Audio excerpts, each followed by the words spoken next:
né? De uma família abençoada, de uma família feliz, que é a fase do namoro, avançando evidentemente para o noivado. E eu quero afirmar logo de cara que eu acredito que o sucesso de uma família começa no namoro. Namoro não é simplesmente beijos e abraços, não é apenas tempo que se passa junto para comer um sanduíche ou um lanche no final de semana, não é ir ao cinema simplesmente. Eu acredito, com muita convicção, de que uma família feliz, o sucesso da casa, começa nos primeiros alicerces, nas primeiras estacas que você lança na sua vida na fase do namoro. E o problema é que nós temos algumas questões, e por isso o tema proposto é tempos e contratempos. É porque nós até muitas vezes sabemos tudo que tem que ser feito, mas os contratempos causam dificuldades para nós. Muitos pais se veem numa dificuldade tremenda para lidar com isso na fase de seus filhos. E vocês acham que eu não estou com medo? Pois é, vou aproveitar que ela dormiu ali no colo da... Aproveitar que ela dormiu. Semana passada estávamos em casa, sábado agora, estávamos em casa à noite, chegamos de uma tarde muito cheia de coisa, e decidimos ficar em casa para repor as energias para o domingo. De repente o telefone toca, faz o vídeo dela. De repente o telefone toca, e era um colega da escola. Eu falei, como assim? Para jogarem online. E aí, enquanto jogavam, se falavam. Eu falei, para parar com isso. Aí a Jane para mim assim, não valoriza. Eu falei, como não vou valorizar? Alguma coisa eu tenho que fazer, não posso ficar calado. Quando eu cheguei em casa ontem, tinha um papelzinho na mesa com o telefone do Tito Cujo. Qualquer dia estou ligando, tio, Letícia está em casa? Não. O problema é que tem muitos pais que não sabem nem como lidar com isso. Eu espero saber lidar. Eu estou me preparando psicologicamente, espiritualmente para lidar com isso. Mas olha, muitas vezes, parte da minha emoção, quando eu estou aqui fazendo um casamento, no caso do nosso caso aqui, eu fico mais ou menos nessa posição, e quando eu vejo, de repente, o pai entrando com a noiva, tal, aí chega aqui nessa posição, o marmanjo barbado sai do lugar dele, vai lá, aquilo ali, para mim, tem um significado tão profundo, que eu não sei como é que eu vou ter coração, se Deus me permitir viver até lá, para um dia estar daquele lado ali, e dizer assim, quer dizer que eu que alimentei, cuidei, vesti, protegi, eduquei, para agora você levar e vai ficar por isso mesmo? Pois é, queridos, isso é muito complicado, porque o namoro faz parte disso. Ninguém constrói uma família abençoada se não levar a sério este tempo de namoro. E há implicações também culturais. Por quê? A gente ouve muito isso, assim, porque na Bíblia não tinha o tempo de namoro. Mentira, vou mostrar que tem. Balela, ficção do diabo, tá? O diabo cria muita ficção para você achar que a Bíblia não tem mais nada a ver com o nosso dia hoje. Por outro lado, realmente em algumas outras culturas, o namoro como o nosso não existe, são contratos de família. Ainda em algumas localidades do Brasil, acredite, em algumas regiões mais rurais, ainda não existe o direito de você casar com quem você ama. Você casa se cumprindo interesse. A realidade do que nós vimos na semana passada, lá em Londres, de fato ainda é muito pesado para algumas pessoas mais conservadoras entenderem uma plebeia entrar na realeza assim, mas peraí, como é que vai ser agora? É por amor mesmo? Ou algum interesse? E aí a gente começa a relativizar os nossos valores e a gente perde então os parâmetros. E quando perdemos os parâmetros, nós perdemos o rumo, porque a gente não sabe mais de onde viemos, para onde vamos e onde precisamos parar para descansar. Portanto, a gente precisa partir desse pressuposto infalível de que namoro e noivado, essa fase pré-relacionamento conjugal, ela é fundamental para que a nossa família seja abençoada. E a gente precisa, então, levar isto muito a sério. Eu quero considerar com você nessa noite algumas coisas que eu entendo biblicamente serem imprescindíveis para um tempo de namoro saudável que reflita num casamento abençoado por Deus. Quero que você abra a sua Bíblia em Mateus capítulo 1. Não é Natal, mas eu preciso falar sobre o nascimento de Jesus. Em Mateus capítulo 1, nos versos 18 a 25, eu vou encontrar e mostrar para você um exemplo de tempo de namoro, de tempo de relacionamento pré-casamento, seja lá que fosse noivado e tudo, que transcende esta visão limitada de que a Bíblia não tem resposta que precisamos para ensinar-nos a um comportamento, a um procedimento no namoro que reflita a vontade de Deus. E a partir deste texto, desta apresentação de José e Maria, que eu quero raciocinar com vocês, especialmente jovens e adolescentes, mas atenção, alô pais, que bom que eu vejo muitos pais aqui. Eu não vou falar só para jovem e adolescente, eu vou falar para mim, como pai, e para você, porque você precisa de subsídios para sentar com seus filhos e conversar com eles sobre namoro. Eu agradeço a Deus pela vida de meus pais, que inúmeras vezes sentaram-se conosco, comigo, com minhas irmãs. Muitas vezes eram conversas particulares, no pé da cama, outras eram nas reuniões familiares, em volta da mesa. Nós sempre prezamos muito e preservamos os momentos em família, de refeição, e muitas vezes nós tratamos de assuntos de namoro à mesa, como família, em que papai e mamãe passavam valores, passaram ensinamentos. Então, se você acha que isso não tem nada a ver com você, cuidado, isso já é outra ficção do diabo na sua vida, porque os filhos precisam de você, talvez seus netos precisem de você, e você pode abençoar muitos desta geração do tempo presente com aquilo que eu acredito ser o ensinamento de Deus para a nossa vida hoje. Diz assim Mateus 1, 18 a 25. O nascimento de Jesus Cristo foi assim. Maria, sua mãe, estava comprometida a casar-se com José, mas antes de se unirem, ela achou-se grávida pelo Espírito Santo. José, seu marido, era um homem justo e não queria expô-la à desgraça pública, por isso decidiu separar-se dela secretamente. Tendo José isso em mente, um anjo do Senhor apareceu-lhe em sonho, dizendo: José, filho de Davi, não temas receber Maria, tua mulher, pois o que nela foi gerado é do Espírito Santo. Ela dará à luz um filho, a quem darás o nome de Jesus, porque ele salvará seu povo dos seus pecados. Tudo isso aconteceu para que se cumprisse o que o Senhor havia declarado pelo profeta: a virgem engravidará e dará à luz um filho, a quem chamarão Emanuel, que significa Deus conosco. Despertado do sono, José fez o que o anjo do Senhor lhe ordenara e recebeu sua mulher. Mas não a conheceu na intimidade, enquanto ela não deu à luz um filho, e deu-lhe o nome de Jesus. Queridos, nessa rápida apresentação de José e Maria, primeiro logo causa-nos uma surpresa e uma curiosidade, né? Por que José, querendo respeitar Maria, ia deixá-la sozinha, abandoná-la nessa hora? Na nossa cultura seria diferente. Não seria o caso dele então assumir esta paternidade e dizer: olha, eu sou o pai? O problema é que nem ele sabia quem era o pai. Então, afastar-se de Maria culturalmente seria importante para que ele recebesse a culpa por ter defraudado-a antes do tempo. Ela se tornaria vítima de um usurpador da virgindade e da pureza dela.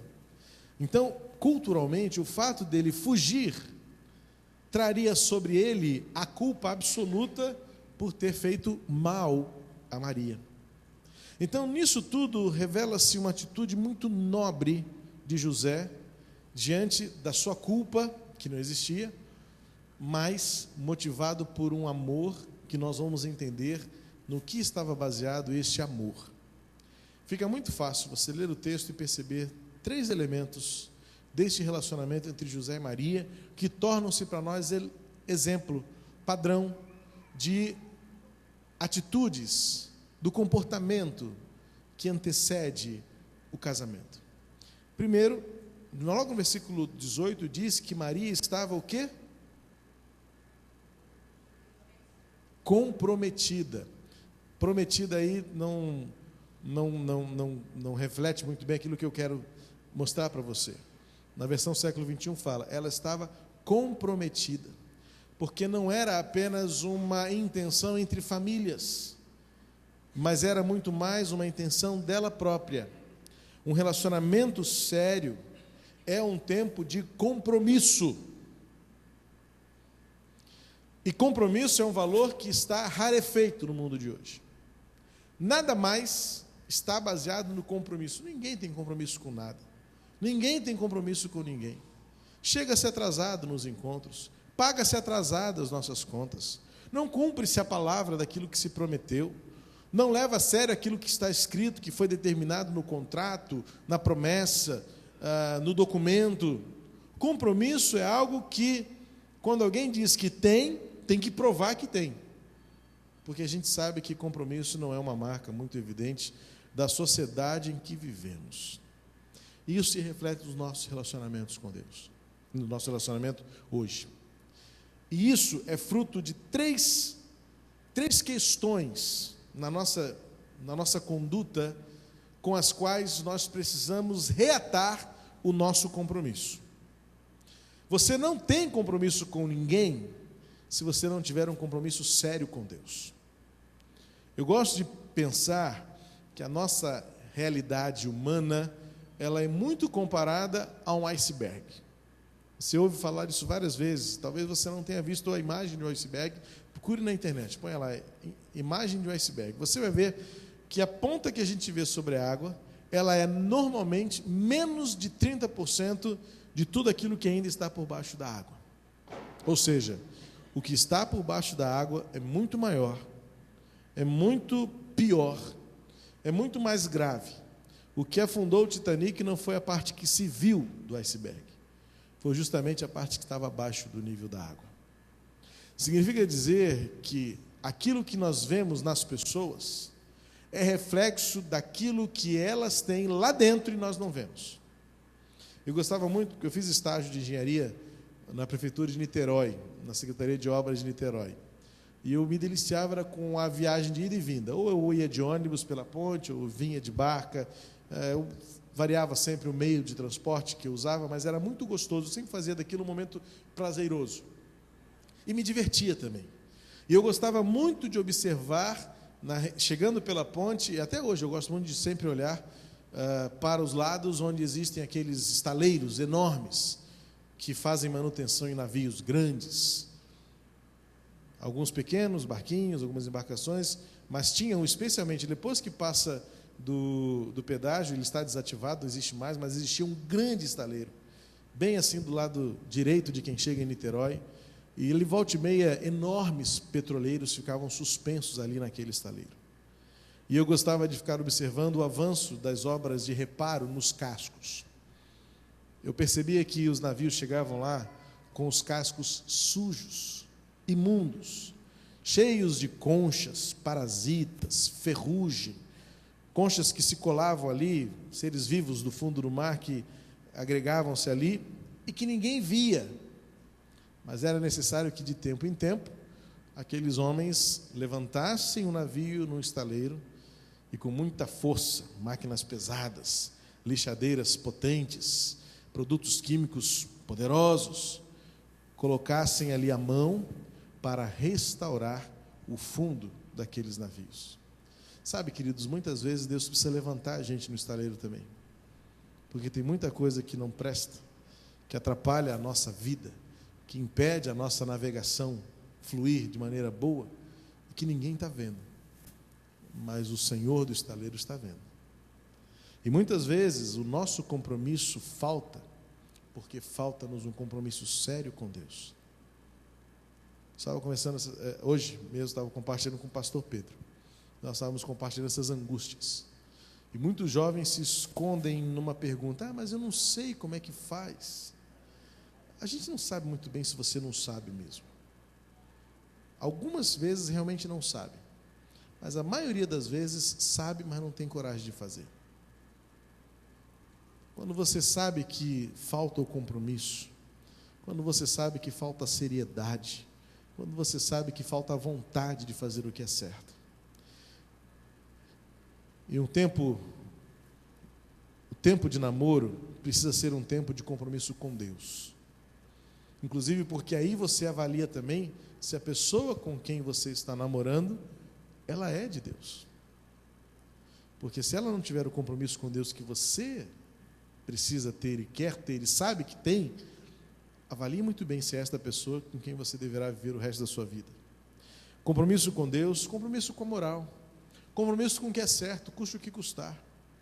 O mundo está girando rapidamente.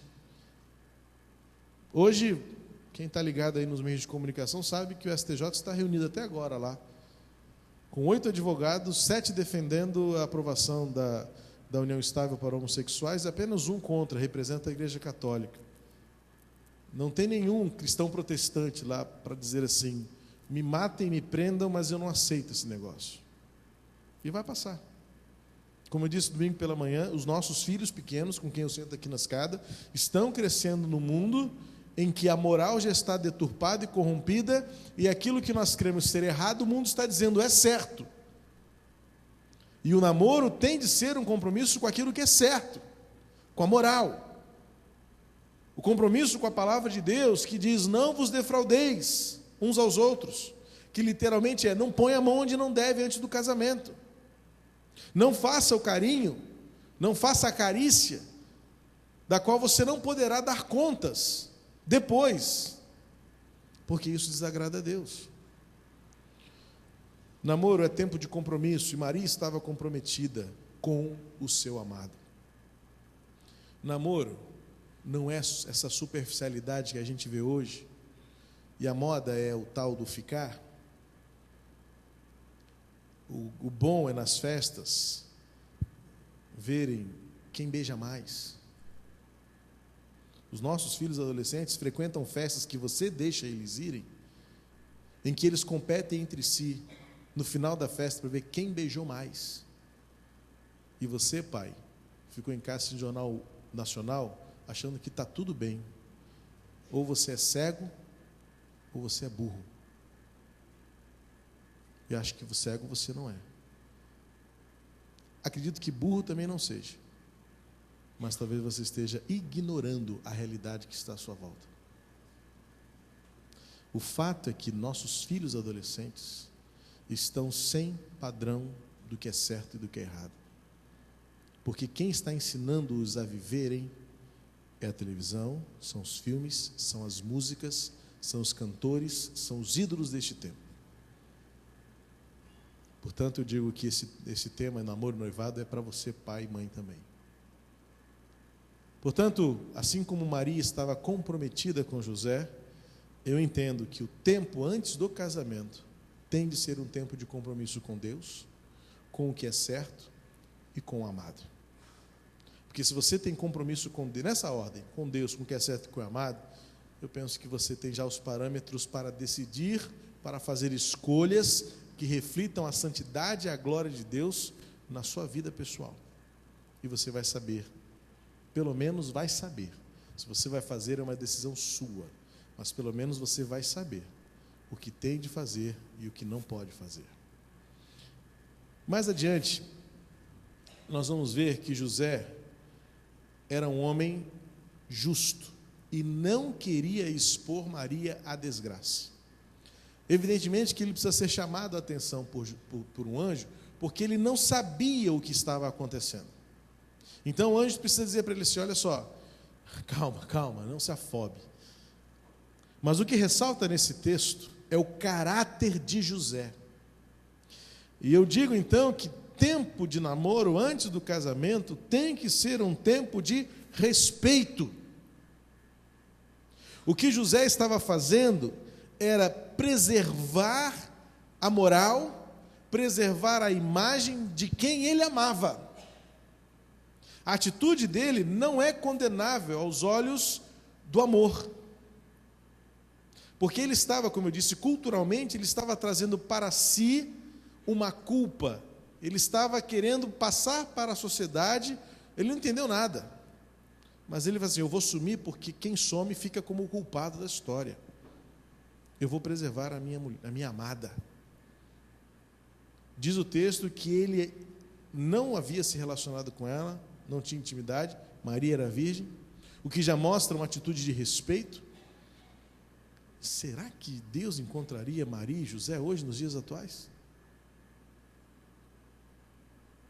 Com camisinhas sendo vendidas em lojas de doces? Com anticoncepcionais serem dados por mães às suas filhas de 14, 15 anos, para que não aconteça algo pior? O que de pior pode acontecer quando uma mãe dá uma cartela de anticoncepcional para a sua filha? O que pior ainda pode acontecer? Já aconteceu. Você está dizendo para a sua filha: viva a libertinagem, a prostituição, descumpra o que a Bíblia diz, ignore, rasgue a Bíblia na sua vida. E se a partir daí a Bíblia não tem mais sentido, não vai ter mais sentido para nada. Se a Bíblia é relativa naquela cultura, no entendimento da cultura dela, ela é relativa também para falar da salvação pela graça. Um dos pressupostos fundamentais, invioláveis da fé protestante, é que a Bíblia é toda inspirada para ensinar, para corrigir, para admoestar. Então, se eu relativizo uma parte, e eu falo assim: não, mas esse negócio de relacionamento sexual na Bíblia era muito cultural. Então, talvez fosse cultural também a salvação pela graça. E a gente está aqui perdendo tempo. Então, eu prefiro entender a Bíblia, ou ler a Bíblia na sua inteireza. E quando a mãe fala para a filha, ou quando o pai fala para o filho, dá uma camisinha para ele, e a mãe dá uma cartela de anticoncepcionais para a filha, para dizer assim: ó, veja aí o que você vai fazer, hein? Cuidado, hein? Ou o discurso, como a gente já viu: não, eu prefiro que seja aqui em casa, então eu já comprei uma cama de casal, botei lá no quarto da minha filha, porque não quero ela indo para motel não, porque lá é muito sujo, muito promíscuo. Promíscuo é o que está acontecendo, não é onde está acontecendo. E aí, o que de pior pode acontecer? A gravidez? Não, gente, gravidez é uma bênção de Deus. Uma mulher grávida, isso é um milagre da vida. O problema é que isso precisa acontecer na hora certa, num contexto certo, no ambiente certo, de estrutura familiar estável, onde haja amor, onde haja cuidado, onde haja provisão, onde haja recursos. Refletindo sobre aquele bebê que foi encontrado na lixeira em São Paulo, foi encontrado na lixeira sim, na lixeira da moral, na lixeira do pecado, na lixeira do adultério. Aquela criança foi encontrada no lixo da espiritualidade sem Deus. Aquela criança foi encontrada no lixo de uma família desfeita, em que um homem traía a sua esposa com uma empregada. Aquela criança saiu do lixo de um coração sem Deus, de uma mãe indiferente a uma vida preciosa. Gravidez não é pecado. Gravidez não é culpa, muito menos do bebê. O problema é o que acontece, porque senão a gente fica naquele sentimento assim: não, vamos transar, não pode engravidar, hein? Não. A Bíblia fala sobre a mulher prostituta que se entrega a várias paixões. Então eu tenho que ser claro e dizer o seguinte: à luz da Bíblia, essa história de ficar em festa, essa história de ter um namorinho ali a mais, de deitar com o seu namorado, de ir para motel com o seu namorado, e depois você desmancha e vai com outro, e você, homem jovem, ficar deitando com um monte de mulheres, às vezes nem precisa deitar, né? Eu fui jovem também. Se encosta no muro, vai no carro, tudo isso a Bíblia chama de prostituição. Não é só aquelas mulheres infelizes e desgraçadas que andam pelas calçadas da Quinta da Boa Vista, não. São jovens, moças e rapazes ricos, de faculdade, que se entregam à sexualidade descompromissada, desrespeitosa. Maria e José nos dão exemplo de que um tempo de namoro, uma família saudável, passa pelo tempo da preservação, do respeito, da pureza, das intenções. Olha que fica muito claro aqui a intenção de José, ainda que na nossa cultura fique meio suspeito, como é que é isso? Ele fugiu, deixou ela sozinha, deixou ela lá naquela... Não, acredite, historicamente ele fez o melhor que ele podia ter feito.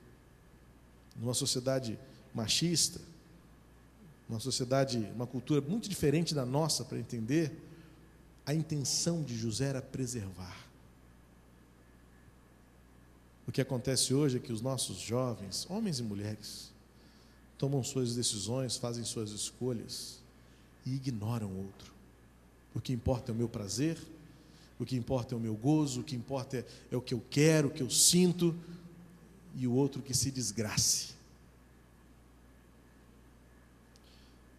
Tempo de namoro precisa ser um tempo de preservação e respeito mútuo para a glória de Deus. Namoro também é um tempo de confirmação. Versículo 25 diz assim: José não a conheceu na intimidade, enquanto ela não deu à luz um filho, e deu-lhe o nome de Jesus. Com a palavra do anjo, José voltou. José voltou em confiança, José voltou em obediência, José voltou em total submissão àquilo que Deus tinha para ele. José voltou para assumir, para caminhar com Maria, numa caminhada de conhecimento, de preparo para o que estava por vir. Imagina você receber a notícia de que o seu filho será o salvador do mundo. Era necessário um bom tempo para você pensar sobre isso. Eu não acredito que tenha sido assim tão mágico, tão imediato, tão da noite para o dia. Deve ter sido um choque. Deve ter sido um abalo sísmico na vida de José. Mas ele voltou. Ele voltou porque Maria precisaria dele. Ele voltou porque era o tempo de ser dela, de ser para ela. E é importante que o tempo de namoro, jovens, seja um tempo em que vocês confirmem se a pessoa que está ao seu lado é a pessoa para você. E mais, se você é a pessoa para ele. Há um ditado popular que diz que o homem e a mulher casam-se. Casam-se na seguinte esperança: a mulher casa-se na esperança de que o homem nunca mude. E ele muda. O homem casa-se com a esperança de que a mulher mude. E ela nunca muda. O tempo de namoro precisa ser para definir se essas esquisitices, se essas manias, se esses trejeitos, se esses usos e costumes servem para você. Alguns anos atrás eu parabenizei um jovem pela coragem dele. Faltando pouco tempo para o casamento, ele desmanchou o seu noivado. O que aconteceu foi o seguinte: o pai dele adoeceu, ficou severamente enfermo, que depois até veio a falecer. E ele era um filho muito dedicado à sua família, a seus pais. E ele então decidiu, ele precisava ficar no hospital alguns dias, aquela questão da revezar para cuidar do pai, enquanto a mãe voltava para casa para descansar. E a sua noiva começou a implicar um pouco com isso. Era uma moça muito independente, muito autônoma, era só ela e a mãe havia se divorciado há muitos anos, e eles tiveram uma crise muito séria, porque ela dizia assim: eu não aceito que você precise ficar tanto tempo com seu pai no hospital. Não precisa disso. O hospital tem enfermeira, o hospital tem médicos. E ele começou a entrar numa crise séria com isso, começou a pensar sobre isso, começou a refletir. Em dado momento ele percebeu e olhou para o relacionamento daquela filha com aquela mãe, começou a observar a desestrutura naquele núcleo familiar, por diversas outras razões, que não vêm ao caso, e olha o raciocínio dele: o dia que eu ficar doente, ela vai ter esse mesmo pensamento e vai me deixar sozinho no hospital, porque no hospital tem enfermeiras e tem médicos, e ela vai para casa dormir sozinha. E aí o que ele disse: eu não quero esta mulher para mim. Queridos, o namoro precisa ser um tempo para vocês se conhecerem.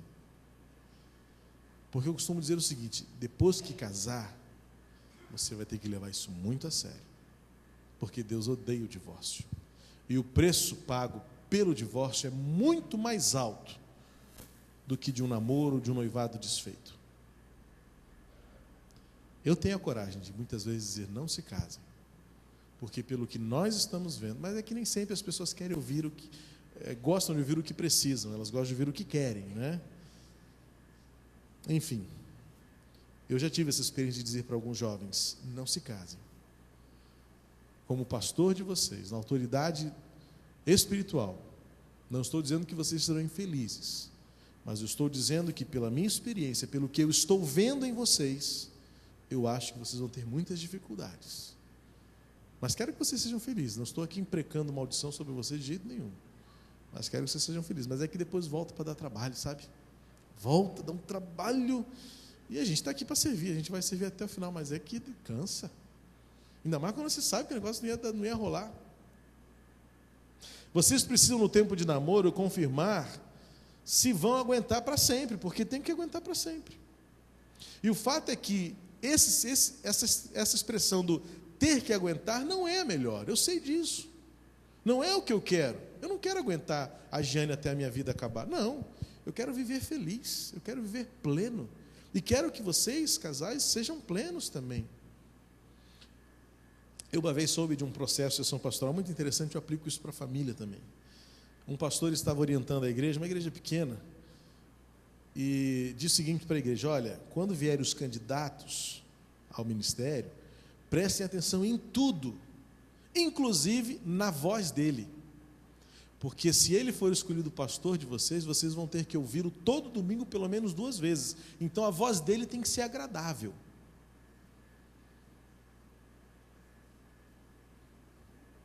Então cuidado com as manias do seu namorado, porque depois de casar, ele não muda. E vice-versa. A verdade é que, eu sempre digo assim, a intimidade é uma droga, gente. A intimidade é um problema. Porque no namoro, no comecinho do namoro, você só vê a casca. Mas depois, no dia a dia, você vai vendo o conteúdo. E às vezes o conteúdo não é bom. O conteúdo que está dentro do sapato, o conteúdo que está dentro das calças, o conteúdo que está dentro da camisa. É sério. Seu marido ronca, como eu ronco. E aí? Vai dormir no sofá a vida inteira? Não. Seu namorado fica coçando a garganta o tempo todo. É porque ele fez... Para mim, eu tinha que dar a resposta, né? Não é o caso, né? Mas a gente conhece... Você já viu os dentes do seu namorado? Por que ele não consertou os dentes ainda? Só vai piorar. Depois que ficar velho, começa a nascer pelo na orelha, gente. É sério. Ou você acha que a barriga do seu marido vai ser o tanquinho que é até hoje? Não. Nunca tive, né, de tanquinho, mas foi um pouco melhor do que isso. Tempo de namoro é o tempo para você conhecer o seu namorado e já projetar. Um exercício muito simples, é muito sério, é prático. Olha para a sua sogra. Ou olha para o seu sogro, no caso do marido. Tira e queda. Muito do que você vê hoje na sua sogra é o que será o seu cônjuge, ou o seu sogro, no caso. Será assim. Isso está mais do que provado em estatísticas, em experiências. Porque a gente traz uma carga genética, a gente traz uma carga histórica, uma carga, ainda que não seja genético, mas a carga da influência do seu contexto. Você viveu 20, 25 anos da sua vida naquela casa. Como é que não vai entranhar na sua mente ou na sua concepção aquilo que seus pais foram? Vai. Você precisa conhecer bem, e namoro é tempo para você confirmar. É com esta pessoa que eu vou viver o resto da minha vida? Assim como nas leis do trânsito, na dúvida não ultrapasse, na dúvida não case. Não case. Porque casamento é coisa séria. Casamento, mais do que a igreja, reflete a santidade de Deus, desde o início de tudo. Se casamento fosse menos importante que igreja, Deus teria feito primeiro a igreja. Mas a primeira instituição que Deus estabeleceu no mundo foi a família. Foi por meio da família. Qual foi a promessa dada a Abraão? E por meio de você serão benditas todas as famílias da terra. Portanto, o plano universal de Deus para salvar a humanidade passa pela família. Eu costumo dizer que quem bolina na família, bolina no trono da graça de Deus. Quem não leva a sério o relacionamento familiar, está bolinando os pés do altar do Senhor. Portanto, queridos, assim como José e Maria tiveram um tempo de namoro antes do casamento, foi suficiente para que eles confirmassem que eram um para o outro, confirmassem que era para sempre e confirmassem que Deus está nisso. Enquanto você não parar para pensar, Deus está nisso, você corre um sério risco de falir. Eclesiastes capítulo 3, versículo 14 diz que tudo o que Deus faz dura para sempre. E eu incluo nessa lista casamento. O que é uma realidade? Sim, porque não é só uma justificativa mera, superficial. O fato é que muitas vezes alguns casamentos acabam porque Deus não estava nele desde o começo. A Bíblia não se contradiz. Como pastor, eu lido o tempo todo com casais frustrados, com casais divorciados. Isso é o dia a dia, a gente não tem como negar. Não posso me enclausurar assim, não falo com divorciado. Foi-se o tempo de igrejas que não aceitavam divorciados. Não, está aí no mundo, a gente tem que aprender a lidar com isso. Daqui a uns 20, 30 anos, quando eu não for mais pastor, os pastores que hoje estão aqui na escadinha comigo, vão ter que aprender a lidar com homossexuais aí sentados. Eu não sei como é que eu vou fazer isso não, sinceramente, deixa para a próxima geração, porque são coisas difíceis demais para eu entender, mas é a realidade, é uma lógica muito simples para você pensar. Pense, há 30 anos atrás, igrejas excluíam divorciados. Hoje, divorciados fazem parte da igreja sem qualquer problema. Glória a Deus por isso. Daqui a 30 anos, provavelmente, falar de homossexualidade vai ser muito tranquilo. Ah, Senhor, volta logo. Volta logo, Jesus, porque eu não sei o que será da tua igreja neste mundo daqui a 30 anos.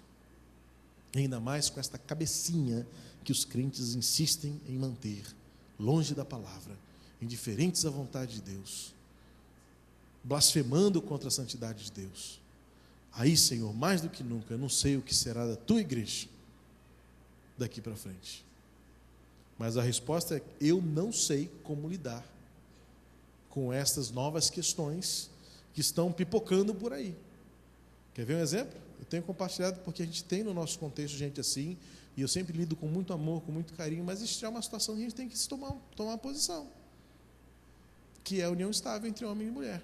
Hoje, olha como a igreja está sempre atrasada. Hoje o STJ está se definindo com relação à união estável entre homossexuais. Já há mais de 8, 9 anos, já há decisões com relação à união estável entre homem e mulher, e a igreja não se posicionou sobre isso. A gente finge, deixa para lá. A gente tem que encarar os problemas, a gente tem que encarar a situação e tomar posição. Pode, não pode, somos a favor, não somos, aceitamos, não aceitamos. É uma realidade, gente. Não tem jeito, a gente tem que encarar, sentar, conversar e dizer assim: olha, nossa posição é essa, aceitamos, amém. Então vamos prosseguir a vida, vamos seguir a vida. O problema é quando se trata de homossexualidade, é que a gente tem na Bíblia tão claramente, Romanos 1, que fala que a mulher, deixando o uso natural do seu corpo, entregaram-se às suas paixões umas às outras.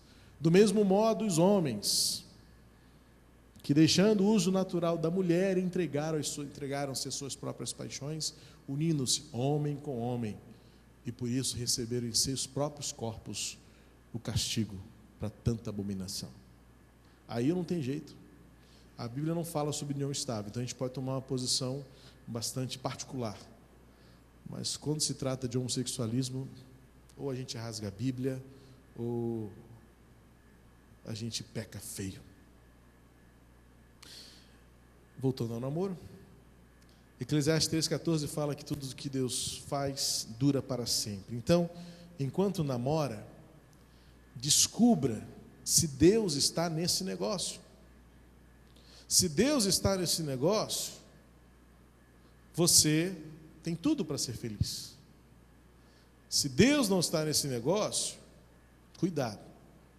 Mas aí você vai me perguntar, evidentemente, que eu sei que você estava fazendo a pergunta, pastor, mas como é que eu sei que Deus está ou não está? Vamos responder onde Deus não está? Deus não está na impureza sexual. Então, para de se enganar. Ficação é ficção de Satanás. Gostou da brincadeirinha de palavra? Eu li isso, aprendi com o pastor Mark, não sei o que lá, esqueci o sobrenome dele. Ficação é ficção de Satanás. Então, o negócio de ficar vendo quem beija mais na festa, esse negócio de beijo na boca, beijo para lá, é porque é o seguinte, deixa eu abrir o verbo com você, igual minha mãe abria comigo, minha sogra abria com a Giane. Sexo é igual ferro elétrico. Liga em cima e esquenta embaixo. Para com isso, para de hipocrisia. Deixa eu falar assim com os nossos jovens, que é o único jeito que eles entendem. Antigamente as tomadas todas eram no meio da parede. Hoje em dia as tomadas, uma questão de definição de meta, elas são bem baixo.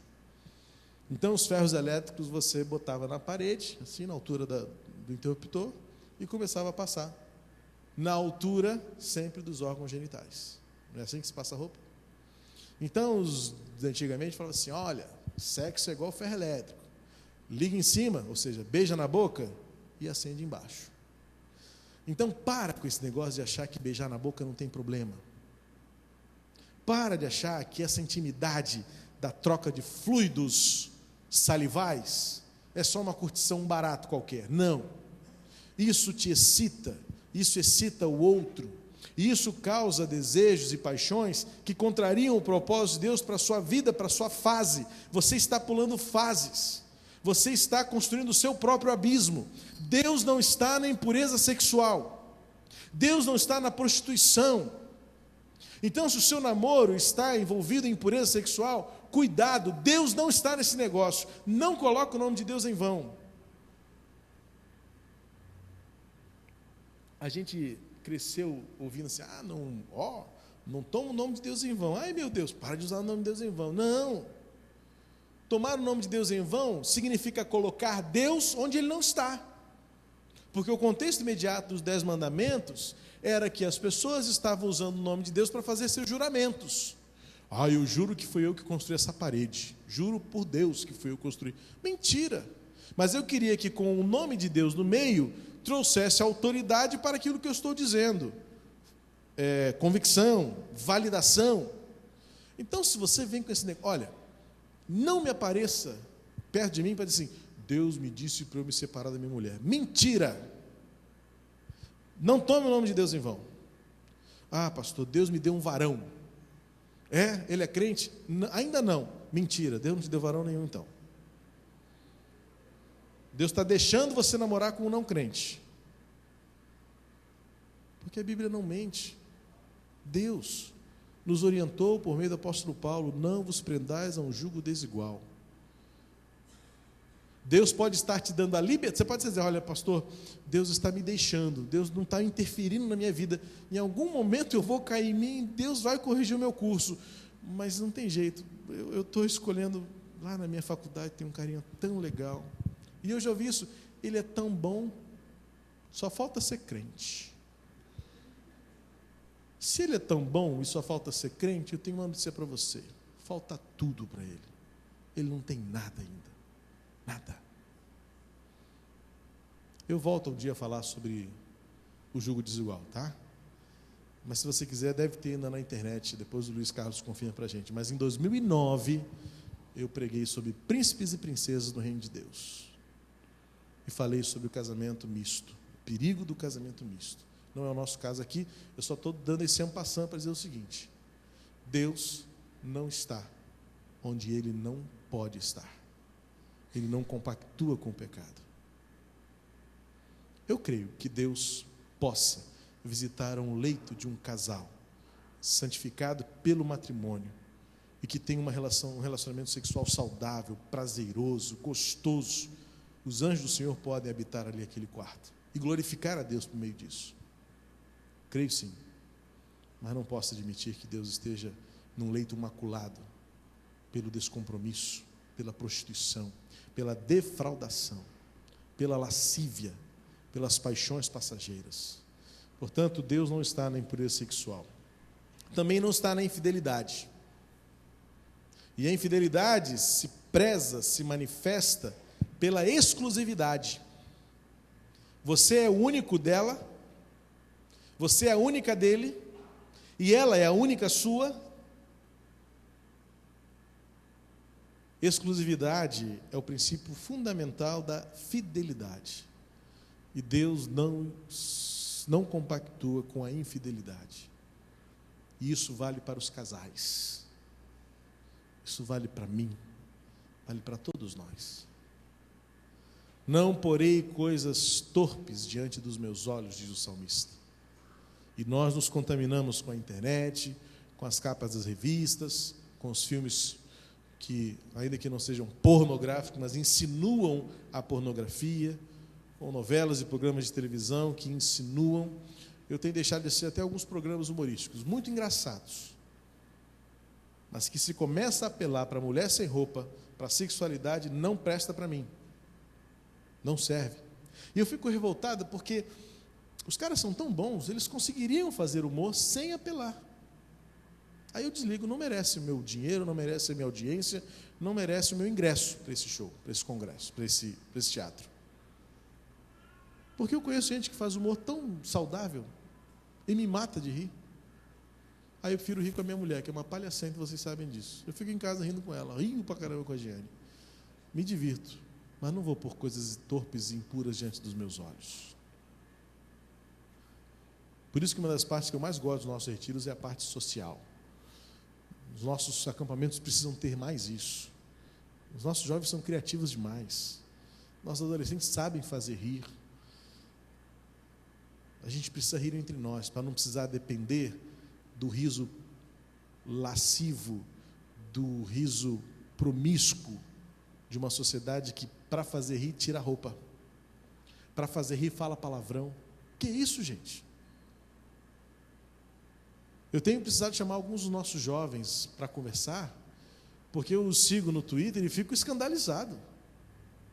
Como é que pode? Escrevem palavrão como se fossem versículos bíblicos, sem pudor, sem vergonha. Não pode ser um negócio desse, gente. Falar de Flamengo no Twitter não é palavrão não, tá? Pode. O que eu falo é palavrão mesmo, dos piores. Eu fico envergonhado, dá vontade de dar um unfollow nele, porque eu assim, não, esse cara não é da minha igreja, essa menina não é da minha igreja, não pode ser. Vou bloquear no Facebook, porque quando eu vejo algumas fotos no Facebook de gente que eu tenho vergonha de dizer, são membros da igreja, dá vontade de bloquear, mas eu quero estar lá, eu quero ver.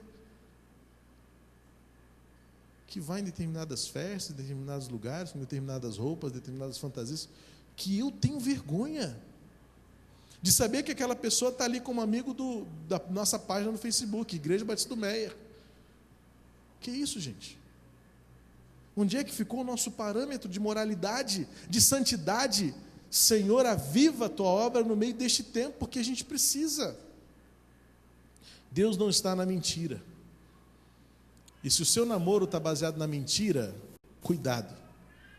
Quantas vezes eu já vi em locais públicos, praça de alimentação, restaurante. Recentemente eu vi isso num restaurante. Estava sentado, almoçando com um colega, e atrás de mim 2 caras conversando, negócio e tal. Mas não era, com certeza não era o que ele falou que era. A fulana ligou e disse, não, eu estou aqui numa reunião. Estou numa reunião. Mentiras. Estou chegando. Não deu para ir. Um compromisso me impediu de estar. Não, isso é mentira. Deus não está na mentira. E existe muito namoro sendo feito em cima de mentiras. Muito perfil fake. Os jovens sabem o que eu estou falando. Muita gente que diz que é e não é. Muita gente que bota foto que não é a realidade para impressionar as pessoas. Deus não está na mentira. Se o seu namoro está fundamentado na mentira, cuidado. Deus não está no egoísmo. Deus não está no egoísmo. Se o seu namoro é só para você se dar bem, é só para você ter o prazer, é só para você sentir o seu prazer fluir, cuidado. Deus não está no egoísmo. O verdadeiro amor quer o outro melhor. O verdadeiro amor luta e, se for preciso, morre para preservar o outro. É o que diz Jesus quando fala aos maridos. É o amor de Cristo pela igreja. Portanto, se você está nesse namoro só para se dar bem, só para, talvez para tirar onda com os outros, né? Ó, a gata que eu consegui o menino mais bonito da escola. Ou então só porque você quer o prazer que ele te dá, na cama, no carro, no corredor, no muro, isso é egoísmo. Porque você precisa dar prazer, você precisa dar amor. O verdadeiro amor se entrega. Esse é o princípio do amor verdadeiro, onde Deus está. Gente, eu tenho mais o dobro para falar, mas a hora está muito apertada. Eu quero só terminar dizendo o seguinte: tempo de compromisso, tempo de respeito, tempo de conhecimento. Isto é o que baseia um namoro para uma família abençoada por Deus. Mas eu sei que existem alguns contratempos, eu precisaria de mais o dobro de tempo para falar sobre isso. Mas já tem pregador para a semana que vem marcado na agenda. E realmente a hora já está muito avançada e eu só queria deixar o seguinte: eu entendo que o desafio é real. São desafios reais que temos para enfrentar o mundo, se nós quisermos defender a realidade de um namoro santo, puro, que agrada a Deus. Quer ver, por exemplo? O último censo, em 2010, revelou que no Brasil são 3,9 milhões a mais de mulheres do que os homens.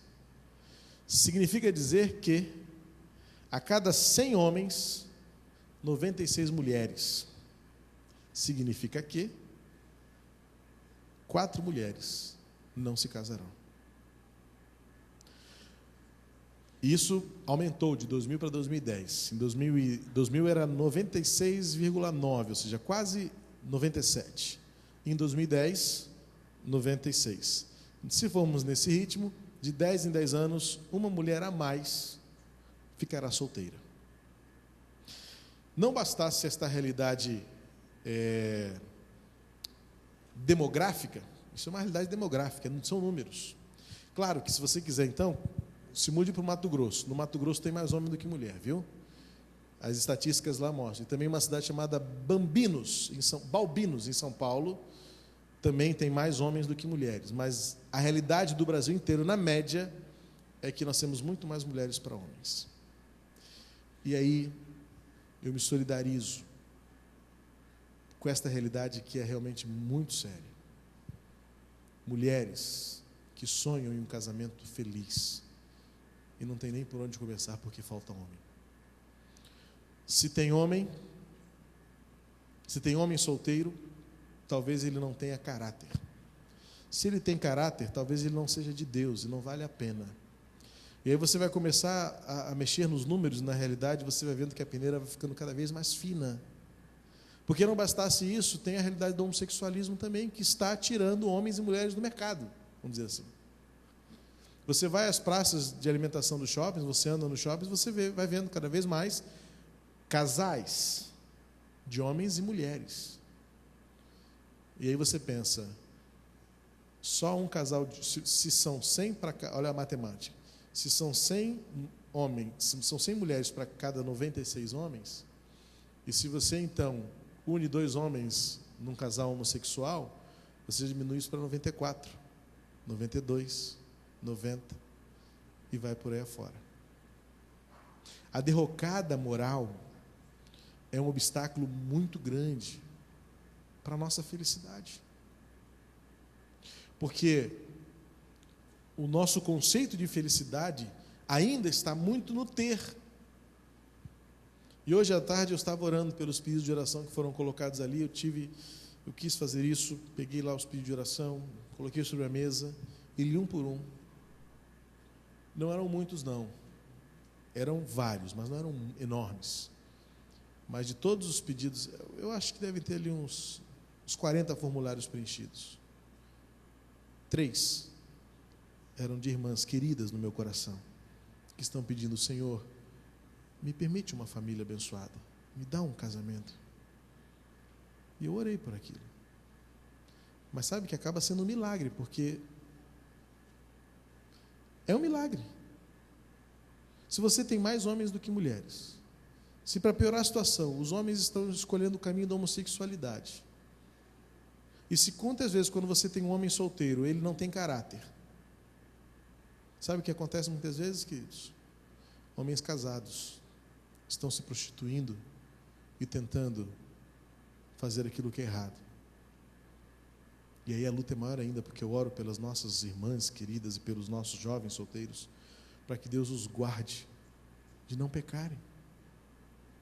Porque sabe o que o diabo faz? A moça não consegue um homem de Deus como ela idealizou, como ela sonhou, como ela quer, eu até diria como ela precisa. E aí vem o diabo e coloca um colega de trabalho, coloca um professor da faculdade, que é casado, diz assim: não, meu casamento não está bem, estou precisando de alguns conselhos. Olha o diabo batendo na porta. E se você não tiver com seu iceberg firme no Senhor, você cai, querido. Isso é muito sério. É por isso, queridos, que eu choro pela família. Porque eu sofro por aqueles que sofrem. E eu vou diante do Senhor dizer: Senhor, por quê? Eu digo como Abacuque: Senhor, até quando? Senhor, dá uma palavra, dá uma resposta. Eu creio então que o relacionamento sério implica em compromisso. O relacionamento sério vê no bem-estar do outro o alvo principal. O relacionamento sério provoca melhoras no caráter do outro. E o relacionamento sério se baseia no amor e reflete o caráter de Deus. Portanto, para a gente tentar terminar por aqui, eu quero dizer a vocês, jovens, adolescentes, e aos pais aqui presentes, incluindo-me nesta lista, e me coloco no topo dela, nós precisamos ter a coragem de enfrentar o mundo com os valores de Deus, porque este é o único meio de famílias transformadas e uma geração nova vindo por aí, para fazer diferença neste mundo. José e Maria nos ensinam que é possível um namoro santo, baseado no compromisso, no respeito e na experiência da confirmação de que Deus está neste negócio. Portanto, que o fundo do seu iceberg seja a confirmação de que Deus está nesse negócio. Eu não preciso ver. Está abaixo do nível da linha da água do seu oceano da vida, mas que Deus esteja lá, que Ele seja a base de tudo, pois sem Ele nada tem valor. Vamos orar? Pai, em nome de Jesus, que esta palavra agora receba o Teu toque de perfeição, para que tudo aquilo que for imperfeito da minha parte, receba de Ti o toque do ajuste, da aplicação no coração de cada um aqui. Guarda, Senhor, os nossos filhos. Abençoa-os para que eles sustentem relacionamentos que os preparem para uma vida conjugal abençoada, felizes, fruto de um relacionamento sério com seus namorados, com seus noivos e contigo. Senhor, que Tu sejas encontrado em cada namoro, que a pureza, que o respeito, que o compromisso sejam marcas evidentes de cada vida. Nós, os pais, tenhamos a sabedoria que vem do alto para ensinar e educar nossos filhos. E a Tua vontade é de ser feita, pois tudo o que queremos está em Ti. Tudo o que nós precisamos vem de Ti. Tudo é Teu, Senhor. Por isso nós suplicamos, vem e derrama a Tua graça sobre nós, para prosseguirmos. Amém. Vamos ficar de pé para cantar esta oração. Eu me rendo a Ti. Tudo o que eu quero está em Ti. Toda a minha vida eu Te entrego, pois não há outro além de Ti. É o que a gente precisa declarar nesta hora.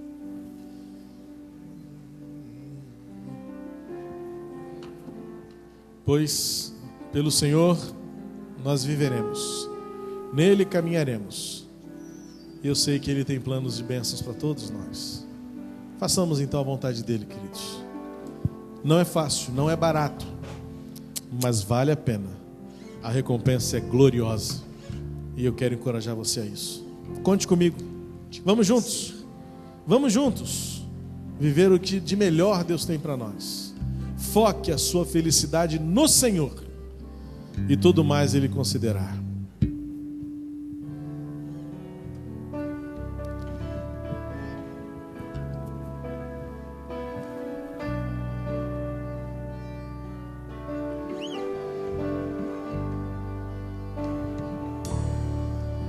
A Ti eu vou clamar,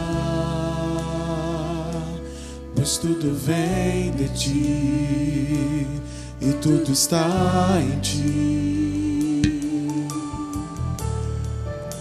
Por Ti vou caminhar, Tu és a direção, o sol a me guiar. Tudo pode passar, Teu amor jamais me deixará. Sempre há de existir novo amanhã preparado pra mim, preparado pra mim. A Ti eu vou clamar, a Ti eu vou clamar, pois tudo vem de Ti e tudo está em Ti. Por Ti vou caminhar, Tu és a direção, o sol a me guiar. Tudo pode passar, Teu amor jamais me deixará. Sempre há de existir um novo amanhã preparado pra mim, preparado pra mim.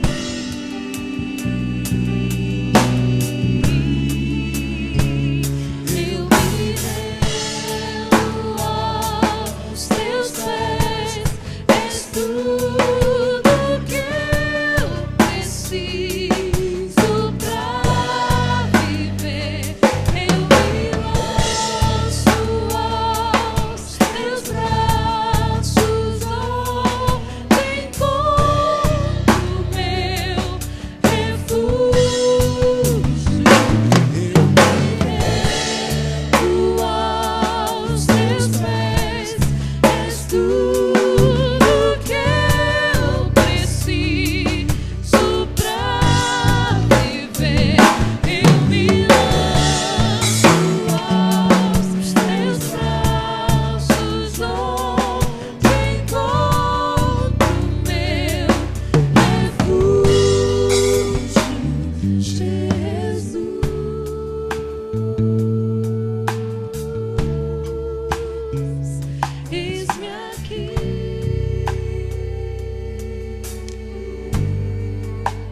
Que a graça de Jesus, o amor de Deus, nosso Pai, a comunhão e a direção do Espírito Santo estejam conosco, reunidos neste lugar e espalhados pela terra, de maneira muito especial com os nossos filhos, em fase de namoro e noivado.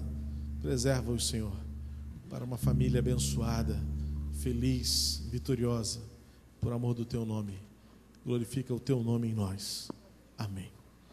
Deus abençoe os instantes da sua semana. Até domingo, no Dia das Mães, pela manhã, estaremos aqui celebrando a homenagem às mães. E na quarta que vem estará conosco o pastor Israel Belo de Azevedo, da Igreja Batista Curuçá. Que Deus abençoe a todos.